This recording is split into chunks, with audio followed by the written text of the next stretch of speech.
જામનગર જિલ્લા કાનૂની સેવા સત્તા મંડળ દ્વારા રાષ્ટ્રીય લોક અદાલતનું આયોજન કરવામાં આવ્યું હતું। આ અદાલતમાં 28 ન્યાયિક અધિકારો તેમજ 18 જેટલી વિવિધ સરકારી અને બેસરકારી સંસ્થાઓએ સક્રિય ભાગીદારી નોંધાવી હતી।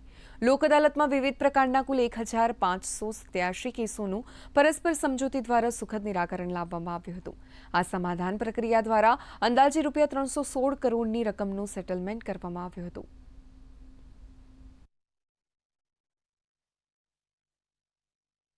પ્રી લિટિગેશન અને પોસ્ટ લિટિગેશન કેસોના નિકાલ અને સંખ્યા જોવામાં આવે તો પ્રી લિટિગેશનના કેસોની અંદર ઈ ચલણ, બીએસએનએલ, પીજીવીસીએલ, રાષ્ટ્રીયકૃત બેંકોના ક્રેડિટ કાર્ડના કેસો, પર્સનલ લોનના કેસો, આ તમામ કેસો મૂકવામાં આવેલા અને કોર્ટ કામગીરીની અંદર જે લિટિગેશન પેન્ડિંગ હતા એમાં મેટ્રિમોનિયલ મેટર્સ, કૌટુંબિક મિલકતની તકરારો, નેગોશિયેબલ ઇન્સ્ટ્રુમેન્ટ, પ્રોહિબિશન અને મોટર વ્હીકલ એક્ટના કેસોનો નિકાલ માટે મૂકવામાં આવેલા।